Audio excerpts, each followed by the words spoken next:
25 Most Terrifying Maniacs and Murderers in Human History. We are starting a series of publications about the most frightening and dark serial killers in human history. Subscribe to the channel so you don't miss the next episode. Prologue. A city that forgets to draw the curtains. In the 1970s, Wichita lived like most towns in the American Midwest. Low houses with Venetian blinds, blue trash bins in the yards, pine needles clinging to lawns, while February winds popped the lids off mailboxes. The city believed in order not just as a Sunday ritual, but as a vaccine against chaos. Into this city walked a man who loved order even more. Only his order was built from rope, knots, and cold rules he'd written for himself. His name was Dennis. Later, he would gift himself a nickname that reads like an instruction: BTK, bind, torture, kill. He would be proud that he could grow a cage out of thin air, and that once people were inside that cage, they would first try to explain, then to bargain, and then to fall silent. But before the cage appeared, there was a boy with long, fences-slat shadows under his eyes. He learned not to bother adults who came home exhausted and slept on the move. And he learned to do one thing better than anyone: collect. The unsaid, the unlived, the unacknowledged. Collect until it creaked. Part 1. The Origin of Silence. Dennis Rader was born on March 9, 1945 in Kansas. Childhood in Wichita meant a house where everyone was busy and a boy who felt invisible. Lives like this often carry the same repeating note. A child realizes early that attention is a currency and there won't be much of it.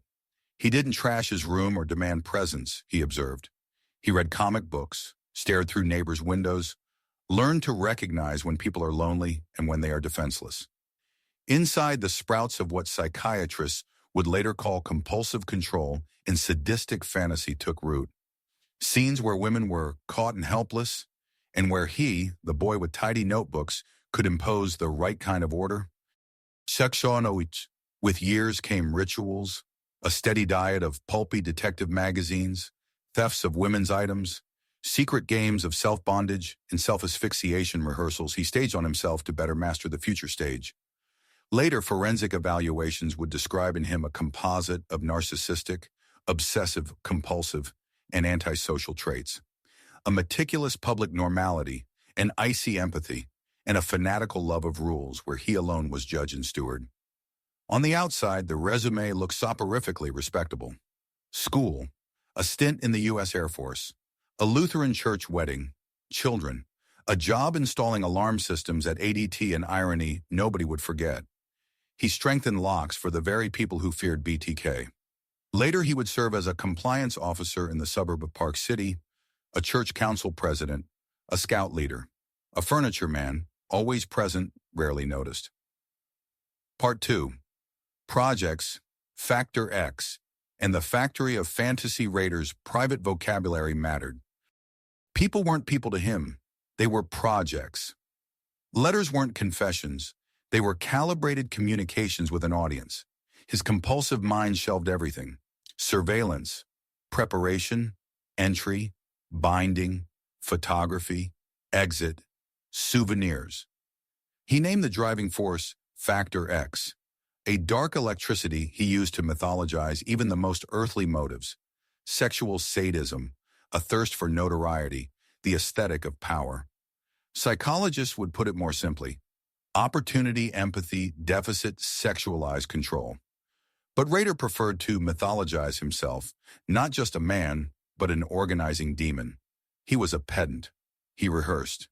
He returned to places like a librarian to his stacks, able to carry in his mind for years the threadwork of roots, hours of day, and habits of a chosen target. Part 3. January 1974. The Otero house, the day fear got its surname. Snow on lawns and footprints quickly sealed by wind. January 15th, 1974, a date soldered into the city's DNA. In the home of the Otero family, he created his first full order. 4 lives: Father Joseph Otero, 38, Mother Julie, 34, children Joseph Jr., 9, and Josephine, 11.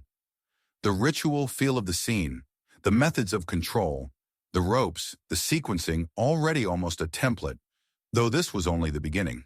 Wind, shut blinds, and a heavy quiet in which neighbors still thought the Otero's phone line had simply gone dead.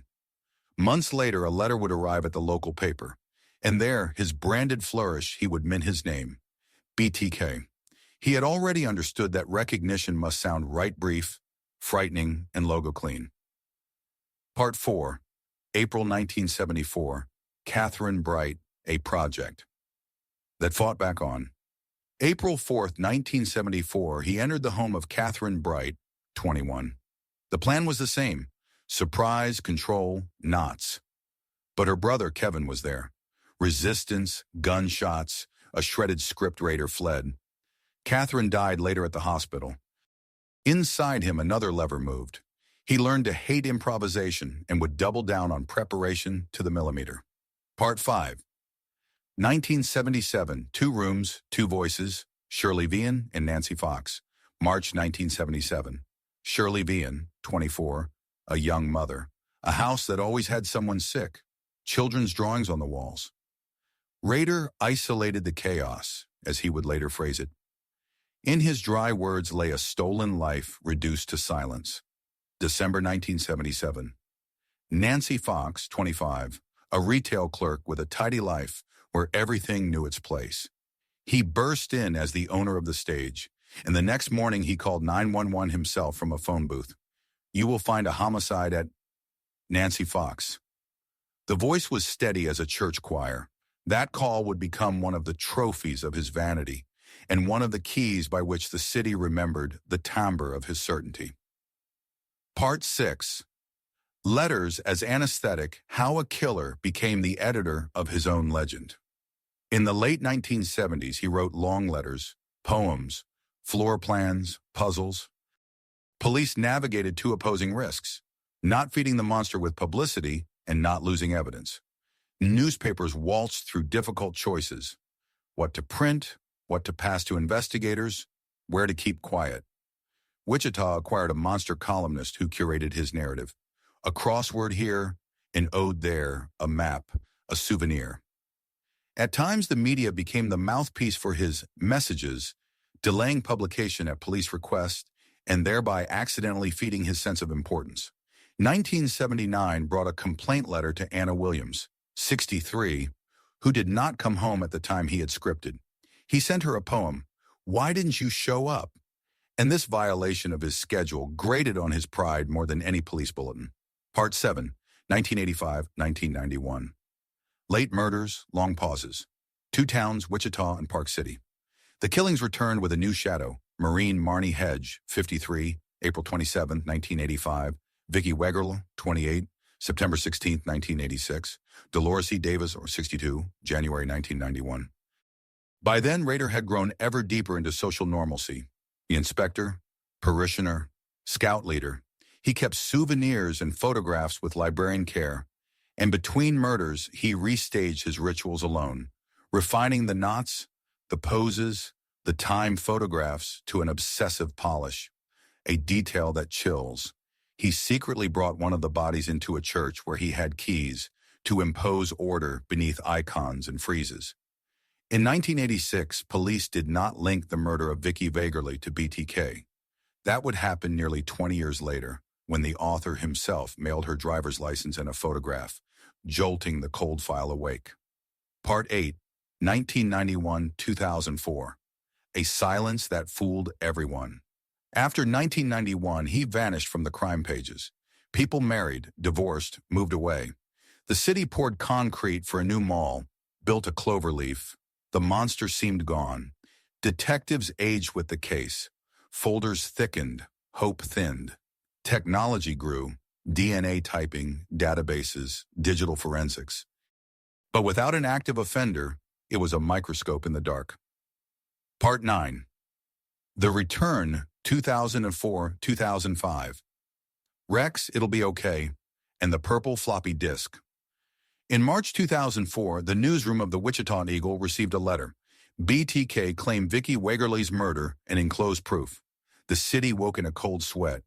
The monster was alive, not washed away by some storm, but soaked into the work week and now writing again. Over a year, he mounted a campaign that mocked and flirted, postcards, puzzles, serialized packages. Sometimes in cereal boxes, a pun he thought brilliant. Cereal. He left one such box in the bed of a pickup at Home Depot. A surveillance camera snagged glimpses of his Jeep Cherokee, a red thread, to a real car owned by a real man. Then he asked the police a fatal, naive question. Could they trace him if he sent a diskette? Through a newspaper ad, detectives passed a soothing message to Rex, a handle Rader had chosen for himself. Rex, it'll be okay. He bit. On February 16, 2005, a purple 3.5-inch floppy arrived at station KSAS-TV. In the files, Microsoft Word metadata, Christ Lutheran Church, and the username Dennis. One search later, the church council president was Dennis Rader. The rest was a matter of habits, tales, and paperwork. Meanwhile, investigators pulled old biological evidence. To avoid spooking the suspect, police obtained by court order access to the medical records of his daughter. A pap test yielded a familial DNA match to the killer's profile. The circle closed. On February 25, 2005, they arrested Rader near his home in Park City. When asked, "Do you know why you're going downtown?" he replied, "I have a pretty good idea." Months later, standing before Judge Gregory Waller, he calmly, chronologically-like, narrating the instructions to a household appliance, described the details of 10 murders. Part 10. All the names, not a docket, a list of lives. I list them chronologically, but I want them remembered side by side, like in a family photo where none of them were meant to meet him. 1. Joseph Otero, 38, U.S. Air Force veteran, loved order and his dog. 2. Julie Otero, 34, a mother learning fast to live in a new country.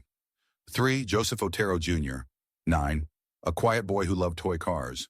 4. Josephine Otero, 11, a child with weekend plans in her eyes, all on January 15, 1974. 5. Kathy Bright, 21, a student with a smile that could forgive friends their small annoyances, April 4, 1974. 6. Shirley Vian, 24, a young mom whose home owned too many mugs. That's what happens when guests come often, March 17, 1977.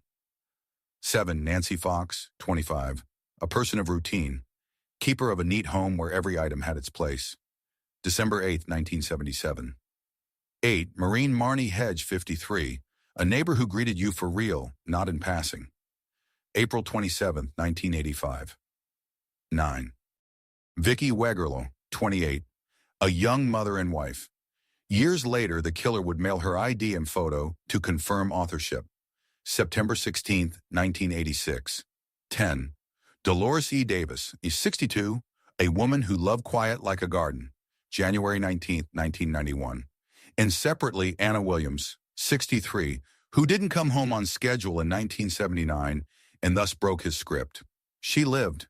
The killer sent her a poem like a snubbed director mourning a canceled premiere.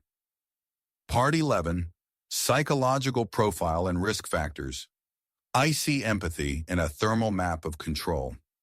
From youth, Rader trained emotional disconnection, and adulthood encased it in the gift wrap of normalcy. He is a perfectionist, OCD contour, minute-by-minute planning, folders of materials, lists, and inventory. He is a narcissist. He needs a stage and measures power in audience attention. He is antisocial. The internal law is his law. This diagnostic triad provided perfect soundproofing between him and the world. He could hear people but not listen.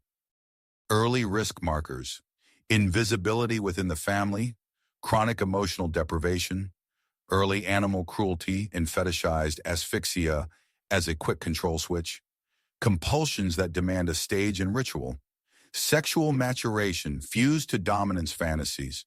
From that point, arousal and power ran on the same rail. Consequence-free intrusions into other spaces, peeping, stealing souvenirs, training for risk and access engineering, cover roles, veteran, husband, scout leader, parishioner, that functioned as mask and pass, script mythology, factor X, projects, that cancels conscience by turning humans into objects, written self-verification of greatness, a dependence on publicity. In 2004, this hunger for attention brought him back to correspondence and ultimately betrayed him. Part 12. The investigation, precise steps and invisible missteps. What they did right: preserved biological evidence from the 1970s and 1980s, enabling decades later DNA comparison and a familial match via the daughter's Pap test. It's a showcase of how old can wait for new and finally win. Interlaced media and operations in 2004-2005, the coded Rex It'll Be Okay ad, the bait of digital metadata on the Floppy video polls, patient undercover work, demonstrating a keen feel for the opponent's psychology. Didn't rush the arrest until a 3-point confirmation lined up. Metadata visual tales, Jeep routes, DNA linkage, where they fell short and why it matters now. Failure to link Vicki Wegerle's 1986 murder to BTK. The lack of a public tie deprived investigators of a key trajectory and perhaps cost a shot at earlier identification. Rader himself bolted that case onto his legend in 2004. For years, the killer led the conversation, the city and the media reacted. The ethical tightrope between secrecy and publication inadvertently fed his grandeur. The lesson for modern cases: the counter-narrative should be formed by investigators, not offenders. A resume built in the right thematic neighborhood. ADT work, securing homes, gave him knowledge of houses, schedules, vulnerabilities. Historically, police did screen such circles, but a systemic, cross-cutting behavioral prioritization didn't yet exist in the 1970s, the pre-big data era. The point is not blame, but anatomy of evolving methods. Part 13. Courtroom, ethical crosswinds, and sentence. In June 2005, Dennis Rader personally narrated 10 murders before Judge Gregory Waller, no theatrics, an office memo tone. It was one of the strangest performances in courtroom history. A man in love with order, laying out an order of death. On August 18, 2005, the Sedgwick County Court sentenced him to 10 consecutive life terms. Capital punishment in Kansas was reinstated only in 1994, and the law is not retroactive. All of Rader's murders occurred before that date, so the maximum penalty was life. He is serving his sentence in the Kansas system. A side story: the defense psychological evaluation, portions of which later surfaced in the press and triggered state challenges to the expert who discussed it publicly. It did not alter the sentence but drew ethical borders. When a monster craves the spotlight, even professionals must take care not to become his directors. Part 14. What actually defeated BTK? He was betrayed by his own narcissism. He returned to letters because he starved without attention. He was outed by digital dust metadata. He was overtaken by the DNA era, the patience of archives and the persistence of labs. And he was broken not by mythic force, but by a team of people doing boring work year after year. Evidence techs, archivists, detectives, clerks filing precise warrants. Part 15. A postscript for the city. The monster is not a black cloak, whirl, and flame. In Wichita, he turned out to be a freshly pressed shirt and a man who always arrived on time for council meetings. That is the chief lesson of such stories. The mask of decency doesn't smother the darkness. It stacks it neatly in the corners. With time, the city learned again not to flinch at the sound of a telephone. People went back to dimming the lights without drawing the blinds. Memory isn't there, so we'll never trust neighbors again. Memory exists, so we notice when someone's love of order starts to smell like iron. Appendix A. Full timeline, a compact spine, inside the story. 1960, 1969. Personal myth of control takes shape. Early rituals, military service. 1971-1973. Schooling, marriage, deepening into the Lutheran community. Projects accumulate. John 15, 1974. Otero family murders. 4. APR 4, 1974. Catherine Bright killed, her brother survives. 1974-1979. Letters, odes. Demands to acknowledge the BTK brand. The Anna Williams attempt, she survives. Mars 17, 1977. Shirley Vian. Dec 8, 1977. Nancy Fox. Next morning, the killer calls police himself. APR 27, 1985, Marine Marnie Hedge. September 16, 1986, Vicki Wegerle, not tied to BTK at the time. Yen 19, 1991, Dolores Davis. 1991-2003, silence. Mar 2004, letter to the Wichita Eagle claiming Wegerle. Jan 2005, cereal box at Home Depot. Cameras catch the Jeep. Feb 16, 2005, purple floppy disk with metadata. Christ Lutheran Church Dennis. Feb 25, 2005, arrest in Park City. Jun 27, 2005, courtroom confession to 10 counts. Aug 18, 2005, sentence 10 consecutive life terms. Death penalty inapplicable, law from 1994. Appendix B, a one-page risk checklist for researchers. 1. Childhood emotional deprivation, an early fantasy life anchored in control and violence. 2. Behavioral training for access, peeping, theft of souvenirs, nocturnal prowling. 3. Fixation on asphyxia as the absolute power button. 4. Narrative self-presentation, letters monikers, as an attention addiction. 5. Social mass of service, church, scouts, municipal roles, as roles requiring visible order. 6. Narcissism, OCD, antisociality capacity for the cold logistics of harm. A note on peripheral cases. In recent years, Rader's name surfaced around a few cold cases in neighboring states. Authorities flagged him as a person of interest while checking for possible links. To date, in several such episodes, the evidence has remained insufficient for charges. That, too, is a lesson. Do not inflate a legend where proof is absent. Epilogue. How to live with this story. True crime stories are dangerous because they can steal meaning. They entice by offering a black and white answer. The monster did it. They are useful only when we sharpen the grain. How order turns into a weapon. How language, letters, nicknames, poetry, serves a thirst for power. How institutions learn to restrain themselves so as not to feed the monster with attention and at the same time catch every crumb he drops.